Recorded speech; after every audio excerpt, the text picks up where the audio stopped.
Bonsoir et bienvenue à tous. Dans l'actualité de ce mardi, une nouvelle arme contre l'épidémie. La Haute Autorité de Santé a donné son feu vert pour les autotests dont les résultats sont connus en 20 minutes. Où pourrez-vous les acheter? À quel prix? Et quelle est leur fiabilité? Toutes les réponses dans un instant. L'arrivée prochaine de la nouvelle carte d'identité, plus petite, presque infalsifiable. Elle contient des données biométriques sur une puce, mise en service prévue partout en France en août. Notre enquête sur la disparition de Delphine Jubilard. Personne n'a revu la jeune femme depuis 3 mois. Malgré le déploiement de moyens considérables, les habitants de son village ont décidé de mener eux-mêmes des recherches. Dans ce journal également, attention aux escrocs qui promettent de très belles maisons à prix raisonnable sur des plateformes de location. Une 60aine de personnes abusées étaient au tribunal aujourd'hui. Enfin, nous partirons arpenter le désert du Qatar de 1001 manières. Ce n'est pas le plus connu, mais c'est l'un des plus beaux. Il cache notamment une mer intérieure classée au patrimoine mondial de l'UNESCO.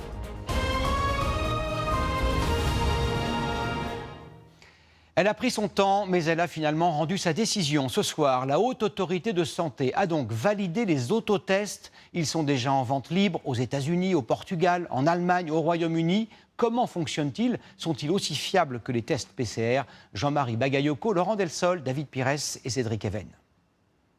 Se tester soi-même et obtenir un résultat rapide et fiable à 80%, c'est la promesse des autotests dont la vente vient d'être autorisée. On peut faire le test à domicile, avoir un résultat immédiat. Ça permettrait de retrouver une vie normale. Le principe est simple, il suffit de frotter les parois de sa narine avec un écouvillon. Mais contrairement au test PCR... Pas besoin d'aller au fond de la narine? Non, c'est là tout l'intérêt. Il faut ensuite tremper la tige dans une solution qui détecte la présence du virus. On collecte bien. Et verser 2 gouttes dans ce révélateur. 20 minutes plus tard, le résultat apparaît sur une bandelette. Dans les pharmacies, l'arrivée de ces autotests va faciliter le dépistage. Bonjour. Souvent, encore ce matin, j'étais embêté parce que j'avais une maman pour son enfant et je lui ai dit, écoutez, là j'ai un rendez-vous, je suis désolé, je ne peux pas vous faire le test tout de suite. Et donc là, à la limite, je pourrais lui expliquer l'autotest, comment ça fonctionne. En cas de résultat positif, il faudra impérativement réaliser un test PCR afin de s'inscrire dans le système de contact tracing. Dans quelques semaines, ce sera possible avec certains autotests. Certains autotests comme celui-ci seront dotés, regardez, d'un QR code. Il suffira de le scanner avec votre téléphone portable et le résultat pourra s'afficher dans une application. Voilà comment l'assurance maladie va pouvoir assurer le suivi et la traçabilité des personnes positives. Ce fabricant d'autotests a mis au point une application. Il attend sa validation par l'Agence du médicament. Si le test est positif, on ne vous laisse pas seul. L'idée, c'est de vous accompagner vers éventuellement un parcours de soins à travers un professionnel de santé.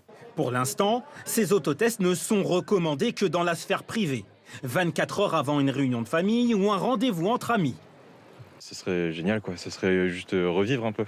Dans un premier temps, ils seront vendus en pharmacie. Les autorités doivent encore décider s'ils seront disponibles en grande surface, à quel prix et à quelle hauteur ils seront remboursés. Nous sommes dans ce qui ressemble à une 3e vague caractérisée par des variants. Phrase signée Jean Castex cet après-midi à l'Assemblée nationale. On a effectivement appris aujourd'hui qu'un nouveau variant, inconnu jusque-là, avait fait son apparition en France. Il ne vient pas d'Angleterre ou d'Afrique du Sud, mais de Bretagne. Quelles sont ses caractéristiques? Julien Roux, Médéric Pirker et Julien Deniel. L'alerte a été lancée dans ce centre hospitalier de Lannion, fin février. Un variant breton, nommé 20C, est apparu au sein de l'hôpital. Il y a des patients qui ont pu être hospitalisés sans être considérés Covid, alors qu'ils pouvaient être contaminés avant d'entrer dans l'établissement. On n'avait pas connaissance de ce nouveau variant qui n'est pas détectable au niveau des tests qui sont opérés habituellement. Il y a eu chez certains malades jusqu'à 4 tests PCR négatifs. Et ce n'est qu'avec des prises de sang et des prélèvements respiratoires profonds que les doutes ont pu être levés. 8 patients porteurs de ce variant sont morts. Tous étaient des cas graves, âgés, avec des facteurs de comorbidité importants. Mais pour les autorités sanitaires, ces décès ne sont pas liés au variant. Il n'y a pas de rapport de cause à effet identifié entre ce variant et les formes graves de la maladie que nous pouvons détecter.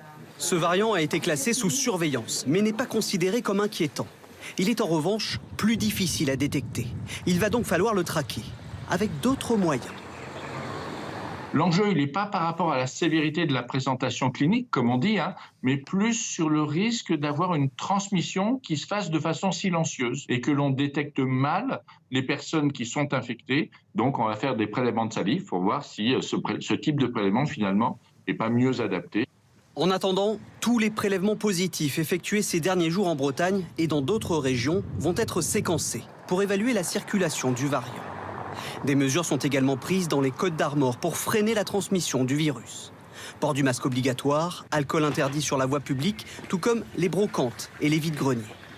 Enfin, un nouveau centre de vaccination doit ouvrir dès demain près de Lannion. Objectif, faire 1000 injections par jour avec les vaccins Pfizer et Moderna. Un chiffre illustre la gravité de la situation. 4239, c'est le nombre de patients Covid actuellement en réanimation dans nos hôpitaux.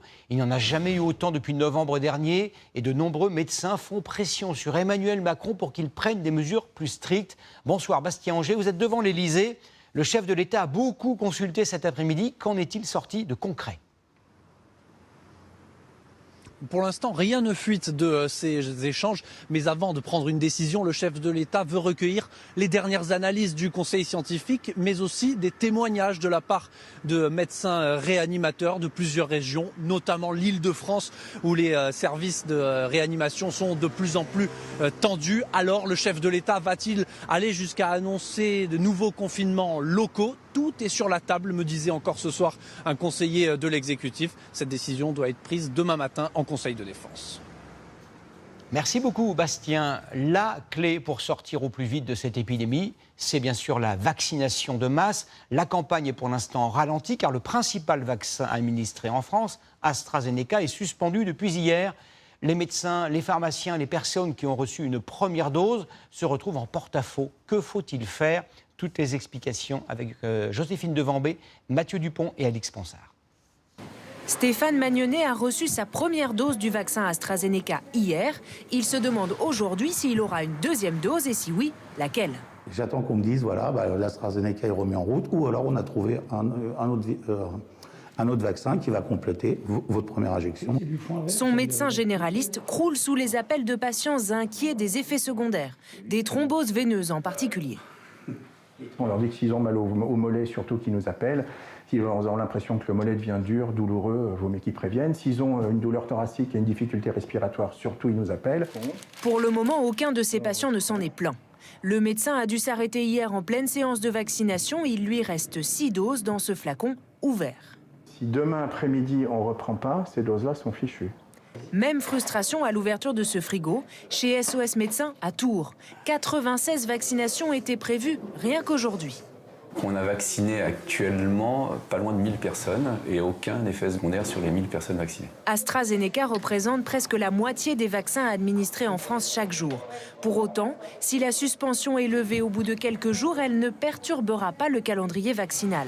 Les 1,3 million de Français qui ont reçu la première dose doivent de toute façon attendre 9 à 12 semaines pour recevoir la deuxième. Je vous appelais pour le rendez-vous que vous aviez donc vendredi. Au moment où je vous parle, je ne sais pas quand est-ce qu'on va avoir à nouveau le droit de recommencer la vaccination. Dans cette pharmacie, la seule question que posent les clients au téléphone est quand pourront-ils être vaccinés ? Sur une liste de 10 personnes, j'ai eu 0 retour. Donc tous maintiennent leur rendez-vous, souhaitent être vaccinés et ça ne pose aucun problème. Le pharmacien craint en revanche l'embouteillage au moment où il faudra reprogrammer tous ces rendez-vous annulés. De l'autre côté de la Manche, au Royaume-Uni, les médecins, le Premier ministre, les experts s'étonnent de ce manque de confiance dans le vaccin AstraZeneca. À ce jour, 11 millions de Britanniques en ont reçu au moins une dose sans que personne n'en remette en cause l'efficacité ou l'innocuité. Correspondance à Londres, Élise Stern et Lucie Barbazange. Toujours la même file d'attente pour le vaccin. Flegme britannique ou pragmatisme, les futurs vaccinés ne sont pas chamboulés par la nouvelle. L'Europe fait une pause dans le déploiement du vaccin AstraZeneca, mais eux ne comptent pas y renoncer. Je pense que la majorité des gens ici vont aller se faire vacciner. Vous voyez, il y a beaucoup de monde. C'est à propos des caillots sanguins, mais vous pourriez en avoir de toute façon. Donc mieux vaut avoir le vaccin. Tout le monde a suivi le recul de nombreux pays européens, dont la France et l'Allemagne. Mais dans ce centre, le personnel nous dit ne pas avoir constaté d'annulation de la part des patients. C'est bien si certains pays veulent faire une pause et enquêter. C'est la bonne chose à faire. Mais moi, personnellement, je ne suis pas inquiet. Ici, 11 millions de personnes ont déjà reçu une injection de ce vaccin développé sur le sol britannique. Le pays a été le premier à l'autoriser, nous rappelle cette généraliste française. Depuis le mois de janvier 2021, où il y a eu beaucoup de vaccinations, on n'a pas été informé de cas graves ou de cas qui posaient un problème. Pour nous, AstraZeneca, c'est pareil que le Pfizer. Est-ce un défaut de vigilance de la part des Britanniques? Les autorités jouent la carte de la transparence. 55 000 signalements ont été effectués sur cette plateforme dédiée, principalement pour des effets secondaires comme des douleurs ou des états grippaux, mais rien n'a déclenché d'inquiétude pour les régulateurs britanniques. Ce Français vient de recevoir sa première dose dans ce musée londonien. Il s'inquiète pour ses compatriotes. En cas de Covid, chaque mois passé, c'est des milliers de morts en plus. Donc ce principe de précaution, il n'est pas forcément sauveur. Selon les chercheurs, le vaccin AstraZeneca permet de réduire de 80% les hospitalisations. Pour pouvoir déconfiner, la campagne de vaccination ici va donc accélérer. C'était il y a un an, jour pour jour. Emmanuel Macron s'adressait aux Français pour annoncer le confinement du pays dès le lendemain. Depuis un an, les restaurants et les bars ont subi 6 mois de fermeture cumulée. Une lueur d'espoir est apparue aujourd'hui. Les professionnels de l'hôtellerie et de la restauration ont présenté au gouvernement un plan de réouverture progressive. Quand pourrons-nous à nouveau manger à une table de restaurant avec des amis? Charles Divot, Marion Fiat et Thierry Chartier. S'asseoir à nouveau autour de l'une de ces tables. Nous sommes nombreux à attendre ce moment avec une certaine impatience. On espère qu'une chose, réouverture. Ça ferait du bien pour tout le monde de réouvrir, je pense. Et ça ferait du bien de décompresser un peu, je dirais. Si pour l'heure aucune date n'a été fixée, en coulisses, un premier scénario de réouverture est à l'étude, un plan en 3 étapes. La première phase, proposée par les professionnels, concerne les hôtels. Ils pourraient rouvrir leurs salles pour servir les petits déjeuners uniquement, suffisant pour redonner le sourire à cet hôtelier. On n'a pas forcément eu beaucoup de bonnes nouvelles ces derniers mois et cette dernière année, donc on prend tout ce qu'il y a à prendre. Si on voulait nous dire d'ouvrir le petit déjeuner ce week-end, on serait capable de le faire. Ce n'est évidemment pas prévu. Il y aura un délai entre l'annonce d'un assouplissement et sa mise en œuvre effective. En fonction de la situation sanitaire, un mois plus tard, ce serait au tour des bars et restaurants d'accueillir des clients à 50% de leur capacité d'accueil, à moins d'avoir une terrasse où là, aucune jauge ne serait fixée, situation jugée inégale par ce restaurateur. Ouvrir en mode dégradé, ce n'est jamais rentable. Donc on va au restaurant aussi pour côtoyer les gens qui sont autour, échanger, communiquer. Voilà, il faut une ambiance dans un restaurant. Pour retrouver cette ambiance, il faudrait attendre la dernière étape. C'est elle qui permettra la réouverture totale des établissements, dans le respect tout de même d'un protocole sanitaire strict. Pas plus de 6 convives à table et l'obligation de présenter un QR code avant de s'installer. Une façon d'éviter la naissance d'un cluster. Si rien n'est encore signé, cette base de travail donne de l'espoir à la profession, à condition qu'elle soit rapidement officialisée. Ce qui nous préoccupe aujourd'hui, c'est de pouvoir avoir une date au plus vite sur cette première phase, puisque ce serait donc 3 phases à chaque fois de 4 semaines. Et ainsi pouvoir rouvrir sans contrainte dès le début des vacances d'été. Elle a été créée en 1921. Notre carte d'identité va à nouveau changer. Dans quelques mois, elle aura la taille d'une carte de crédit, nouvel aspect donc, mais aussi nouveau contenu, car ce document officiel contiendra une puce électronique. Florian Litzler, Cédric Even et Marion Fiat nous disent tout. Cela ressemble à des billets de banque. Mais ce qu'on imprime ici est encore plus précieux. Des identités. Plus exactement, les nouvelles cartes d'identité. Voilà à quoi elle ressemble. Un sérieux lifting et un régime. Elle est désormais aussi petite qu'une carte bancaire et ce n'est pas le seul changement. La nouvelle carte embarque désormais une puce électronique. À l'intérieur, sous format numérique, il y a plusieurs informations. C'est votre nom, c'est votre prénom, votre taille, votre sexe, votre adresse, l'image en fait de vos empreintes et c'est l'image de votre photo. Voilà. Ça, ce sont des données qui sont personnalisées, cryptées et qu'on ne pourra plus toucher ensuite quand elles sont dans la carte. On ne pourra pas non plus y ajouter d'autres informations. Les numériser, c'est pour le gouvernement le moyen de rendre la carte infalsifiable et de lutter ainsi contre les usurpations d'identité 30 000 personnes en sont victimes chaque année. Une sécurité renforcée, saluée par certains. Oui, ça aurait même dû être fait depuis bien longtemps. Hein, on vous pique votre identité, c'est grave, quoi. Hein, c'est formidable. Je trouve que ça peut être bien pour plus de contrôle par rapport à ça. D'autres sont plus méfiants. D'un autre côté, on s'inquiète un petit peu parce qu'on ne sait pas ce qu'il y a sur les données et on ne sait pas ce qu'on peut faire avec les données, quoi. L'accès à ce nouveau fichier sera en fait très encadré. Seules les préfectures et certaines administrations y auront accès. La nouvelle carte sera gratuite et disponible dans tous les départements à partir du 2 août. N'allez pas jeter l'ancienne pour autant. Elle reste tout à fait valable jusqu'au bout de sa date de validité. C'était il y a 3 mois, jour pour jour. Dans la nuit du 15 au 16 décembre dernier, Delphine Jubilard disparaissait de son domicile de Cagnac-les-Mines, dans le Tarn. Et malgré de multiples expertises, des auditions, cette infirmière de 33 ans est toujours introuvable. Sur place, des voisins et des proches, eux aussi, mènent l'enquête. Reportage Pascal Michel, Perrine Mislange et Jean-Vincent Fournis. Tous les week-ends, elle quadrille les environs de Cagnac-les-Mines. Attention à vous, attention aux yeux. À chacun de ses pas, son regard balaie les talus, les fossés, les sous-bois, à la recherche d'indices. Ça peut être un papier, un objet, un vêtement, n'importe quoi. En décembre dernier, Stéphanie avait participé à la grande battue qui avait rassemblé plus de 1000 personnes. Depuis, elle mène ses recherches seule ou accompagnée, avec l'espoir de retrouver des traces de Delphine Jubilard. Je suis maman aussi, j'ai 2 enfants et c'est vraiment pas évident. Donc j'ai pensé à la famille et surtout aux petits. Et je me suis dit qu'il fallait faire quelque chose pour essayer de les trouver. On peut exploiter là-bas ou pas du coup? Ce jour-là, 2 jeunes femmes ont répondu à l'appel de Stéphanie sur les réseaux sociaux. Lors de la battue, j'ai pas pu être présente. Elle est peut-être cachée sous des choses qu'on voit derrière moi. Depuis le 15 décembre, une douzaine de groupes consacrés à l'affaire Jubilard ont été créés sur les réseaux sociaux. Un peu partout en France, on s'interroge, on échafaude des hypothèses. Il y en a même qui mènent leur propre enquête. Le fait qu'on n'ait pas d'informations supplémentaires ou autres, forcément, je pense que ça fait un peu plus discuter les gens par rapport à ça. Ouais. Dans le village aussi, on se pose des questions. La disparition de la jeune femme est dans tous les esprits. Tout le monde a un avis qui peut être différent des uns des autres. On se dit bien qu'une maman ne peut pas laisser tomber ses enfants ou autre, mais bon, aujourd'hui, on est sûr de rien, quoi. Il faut dire qu'en 3 mois, l'enquête ne semble avoir relevé aucun élément déterminant.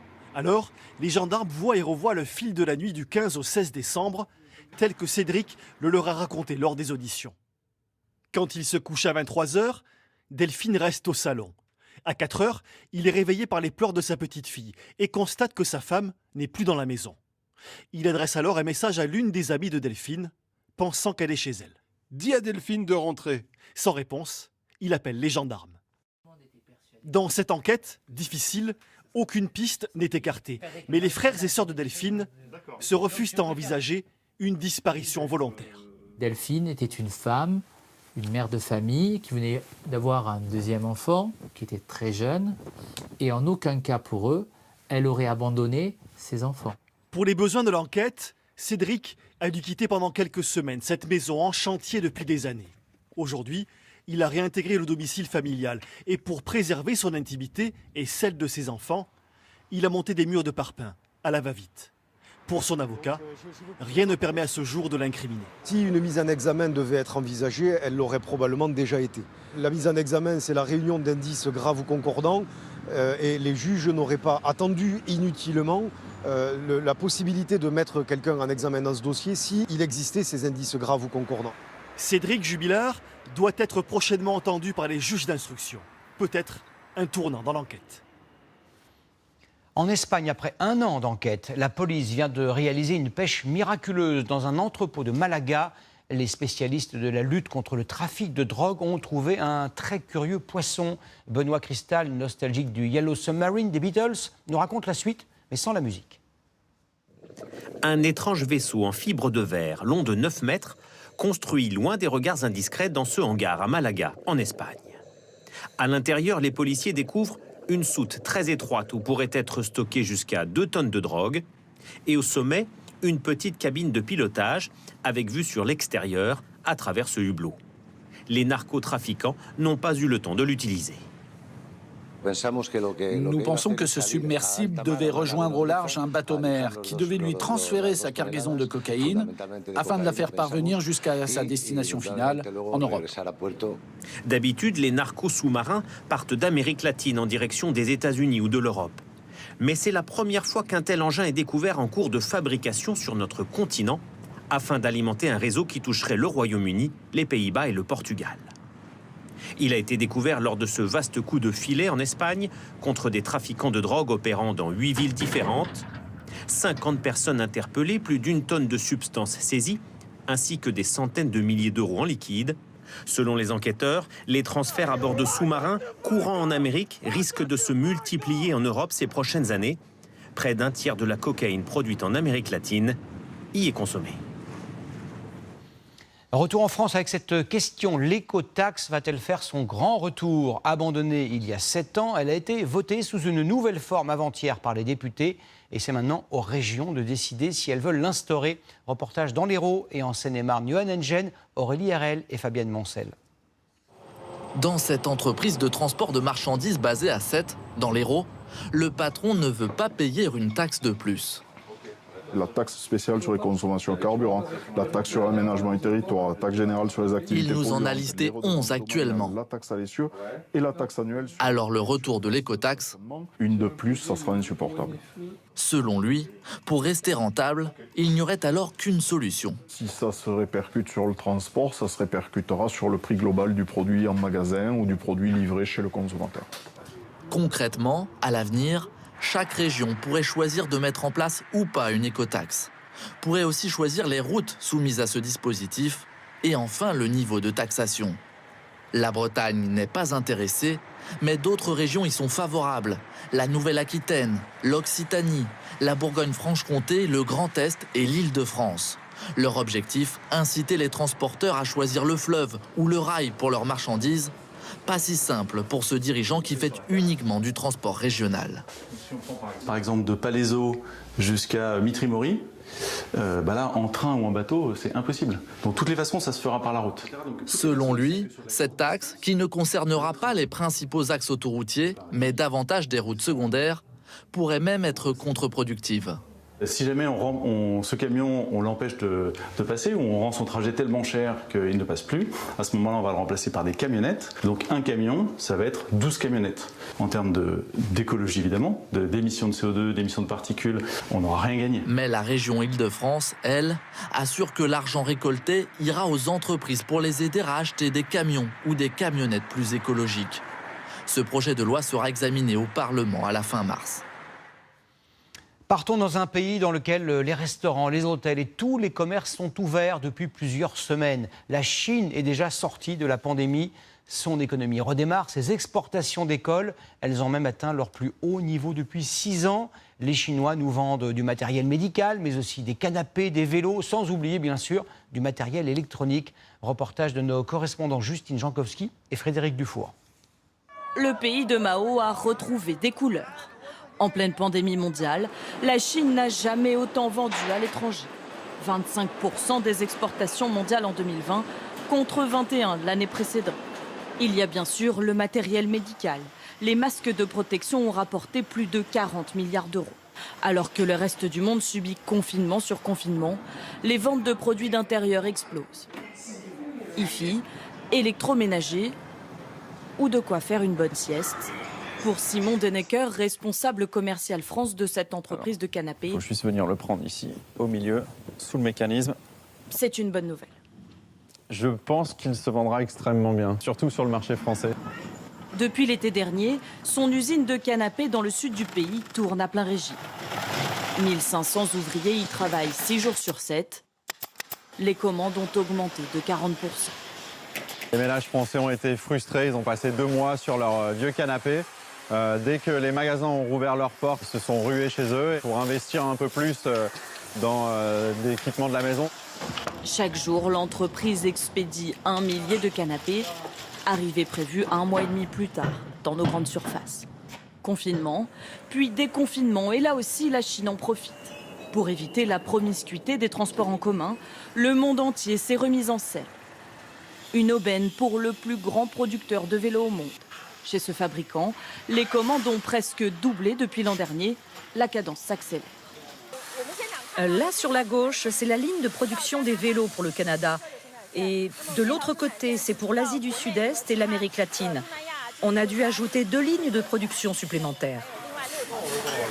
Pour répondre à la demande, l'usine a même dû embaucher. Je suis arrivé il y a 2 mois.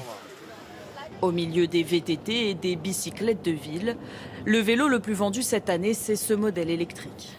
On en a exporté 20 000 cette année vers la France. 2 000 € pièce. Les Français touchent une subvention du gouvernement quand ils achètent un vélo électrique. Ça les incite à acheter. L'Empire du Milieu se targue d'avoir rallumé le moteur à pleine puissance. Quasiment guérie du coronavirus, la Chine est confiante. Pékin prévoit une croissance de 6% pour 2021. À quelques semaines des vacances de Pâques et à 3 mois de l'été, certains d'entre vous songent peut-être à louer un coin de paradis, à la campagne ou à la mer. N'en oubliez pas pour autant la prudence, même si vous passez par des sites de location très connus comme Abritel ou Holidays. Plus de 60 vacanciers qui se sont fait berner par des escrocs poursuivent ces plateformes en justice. Vous allez comprendre pourquoi grâce à Pierre Galassio et Clément Bier. Il croyait que ça n'arrivait qu'aux autres. C'est celle-ci.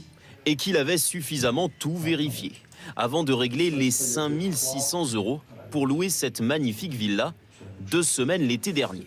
Ça ne pouvait être qu'alléchant, quoi. Pour lui et une dizaine de membres de sa famille.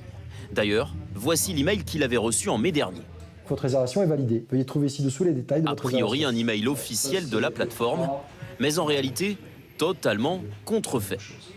C'est très bien monté. C'est très bien monté. N'importe qui peut se faire avoir. Que je suis d'un naturel méfiant et pessimiste, et je ne l'ai pas été encore assez. La maison de vacances existe bel et bien, mais l'annonce sur la plateforme internet avait été publiée par un escroc, pas par le vrai propriétaire. De plus, ce particulier a versé l'argent directement sans passer par le système de paiement de la plateforme. Lui et 75 autres victimes attaquent le site internet en question. Pas d'autre moyen pour récupérer l'argent. Si la plateforme avait contrôlé les contenus publiés, ils n'auraient jamais été escroqués. En sachant qu'il était parfaitement loisible à la plateforme Abritel de censurer notamment le fait que l'on puisse publier des adresses e-mail qui permettaient de rentrer en contact avec les escrocs. Nous avons joint cette plateforme qui rappelle qu'il ne faut pas payer directement les propriétaires. Or, dans cette affaire, c'est l'erreur de presque tous les plaignants. Un seul a utilisé le service de réservation d'Abritel. Il a été remboursé depuis.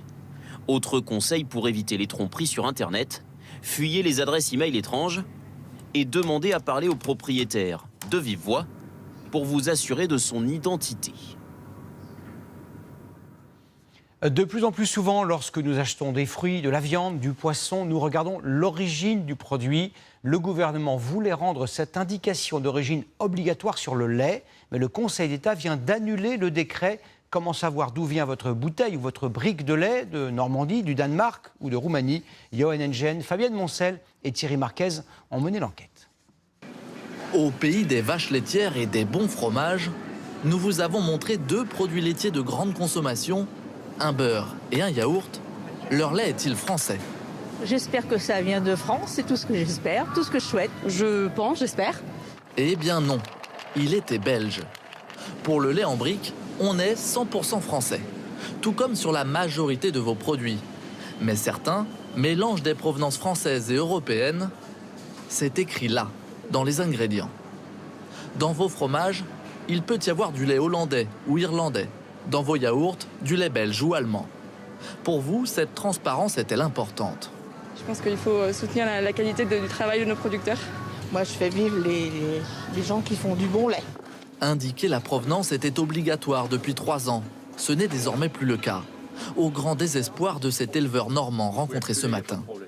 En France, plus de 95% des troupeaux sortent pour pâturer de l'herbe. Donc les vaches, ils voient le grand air et ils voient le pâturage. Et c'est ça qu'attendent nos consommateurs. Et c'est ça qui fait que le lait français, c'est pas tout à fait le même que le lait d'à côté. Aujourd'hui, la France exporte 40% de sa production laitière. Et pourtant, elle continue d'importer. Un tiers de la consommation nationale de lait et de produits laitiers est composé de produits importés. Ils servent à fabriquer des glaces, de la pâtisserie, de la viennoiserie, des pizzas. À l'avenir, avec moins d'informations sur les étiquettes de vos produits, il faudra se fier à ces codes étranges. La mention BE indique la Belgique, la mention ES, l'Espagne, et FR pour la France. Attention, il ne s'agit pas de la provenance du lait, mais du lieu de fabrication des produits finis. Qui a dit que les Français n'étaient pas le peuple le plus propre du monde? Un chiffre vient démentir cette idée reçue. Nous achetons chaque année 160 millions de déodorants. Ils remplissent nos trousses de toilette. Ils occupent une large place dans les rayons des supermarchés. Mais de quoi sont-ils composés? Sont-ils réellement efficaces? Vous saurez tout grâce au grand format de ce 20h. Il est signé Cassandre Dumain, Alexandra Poupon et Frédéric Jolfre. Vous pensiez enfin vous débarrasser de tous ces produits, avoir trouvé la solution miracle, le masque. Mais dès les premières odeurs de transpiration, difficile de faire sans déodorant. Faut-il encore avoir trouvé le bon? J'ai tout essayé. C'est très difficile de trouver des déodorants justement qui soient à la fois ce qu'on appelle propres pour la santé et en même temps efficaces. Anti-stress, efficacité 96 heures. Avec ou sans alcool, bio, comment s'y retrouver dans cette jungle de produits? Que valent-ils? Avant toute chose, savez-vous si vous achetez plutôt du déodorant ou de l'antitranspirant? L'antitranspirant me permet de ne pas sentir trop mauvais. Ouais, non, je suis pas sûr, c'est marqué 48 heures ou 72 heures sur le truc, mais ça marche. Un peu par réflexe, ouais, mais plutôt, je sais pas, qu'est-ce que... Merci monsieur. Bon courage, bonne journée.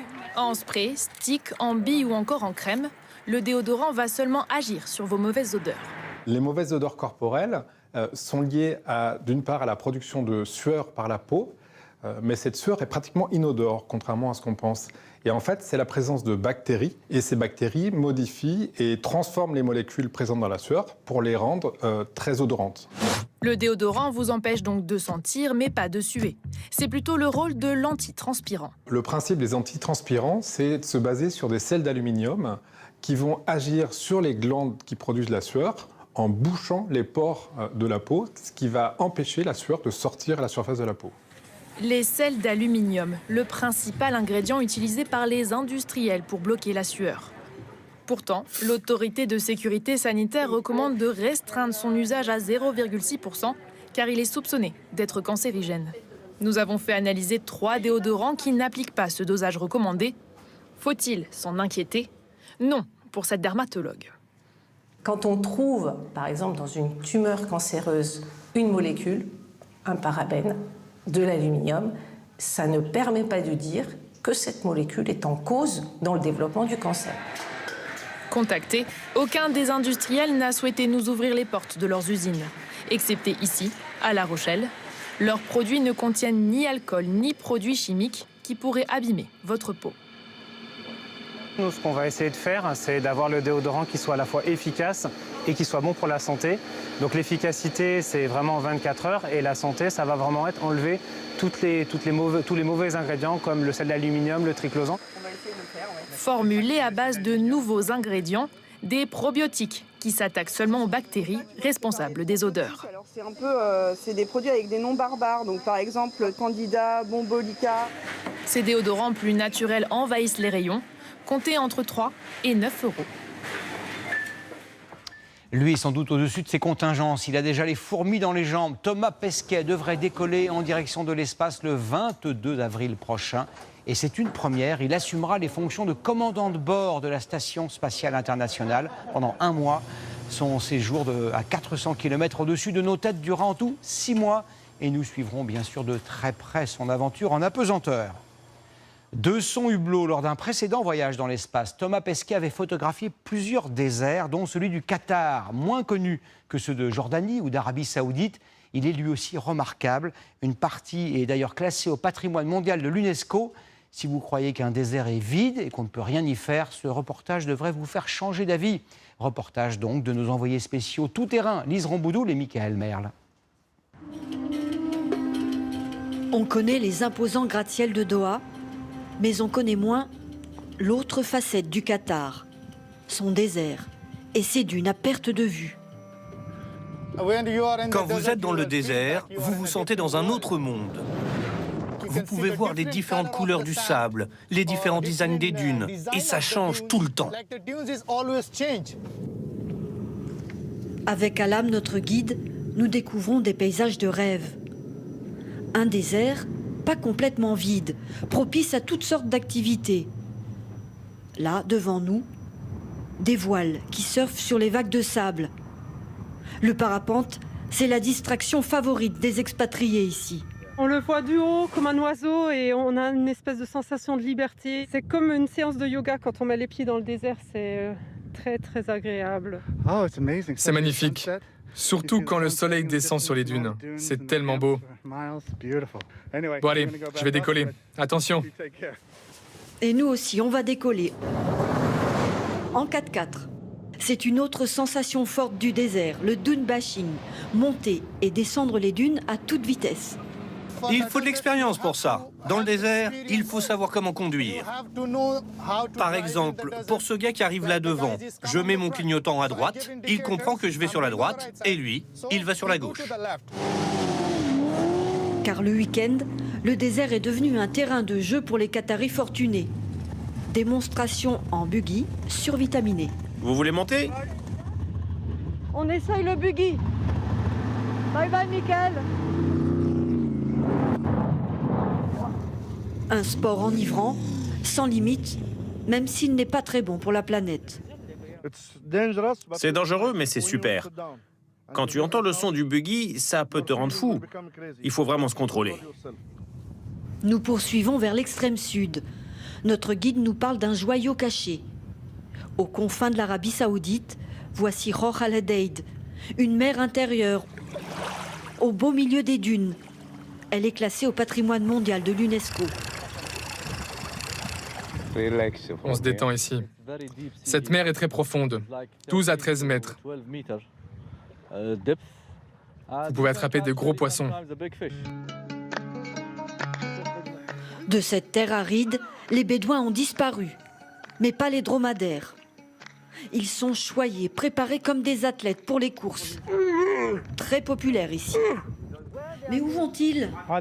Là, on les entraîne pour les courses, 2 fois par jour, matin et soir. Lui, c'est un des meilleurs de l'élevage. Ses parents étaient des champions. Il sera lui aussi un champion.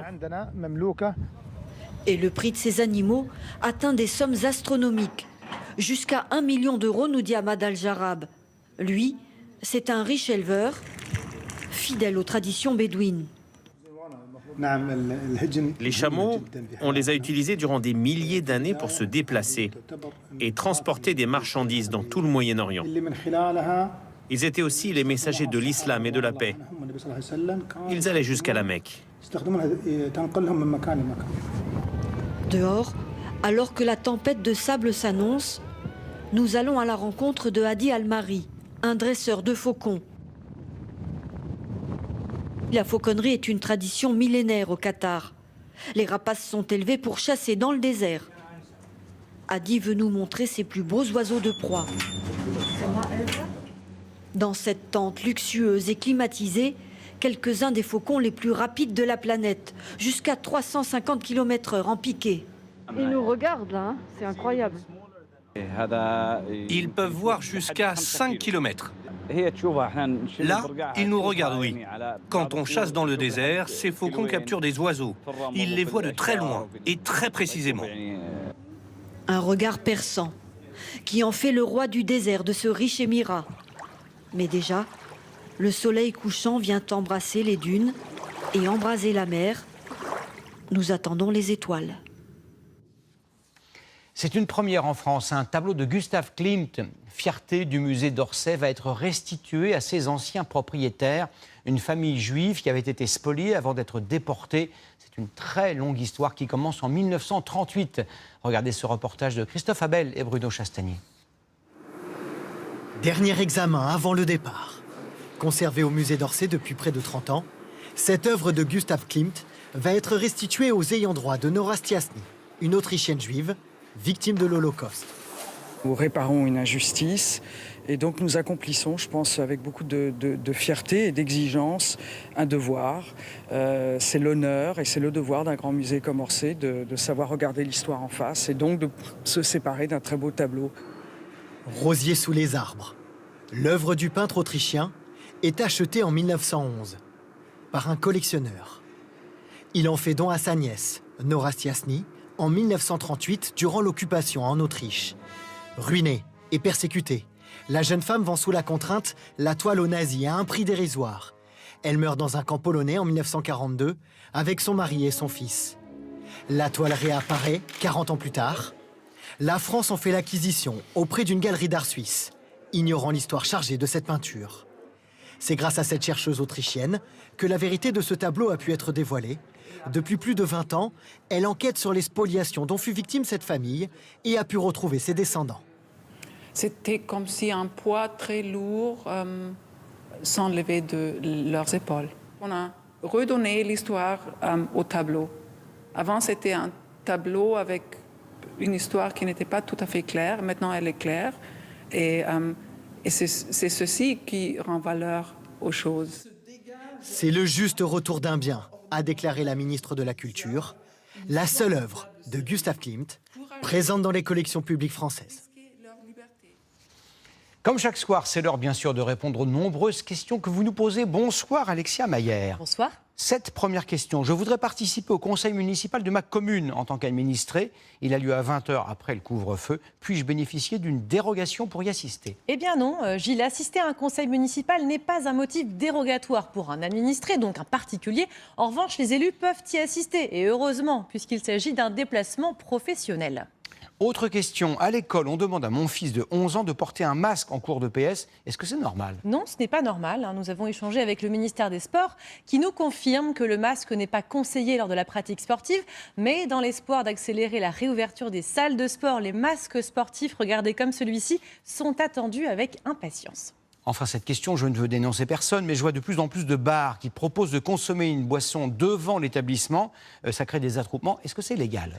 Alors oui et non. C'est légal puisque la vente à emporter est autorisée, mais attention, la consommation sur place devant le bar est interdite. Pas de rassemblement de plus de 6 personnes dans l'espace public. Bon, ils étaient 5, ceux que j'ai vus. Merci beaucoup, Alexia. Sur LCI, après ce journal, un document Covid au cœur de la crise. Il raconte. Rendez-vous sur le canal 26.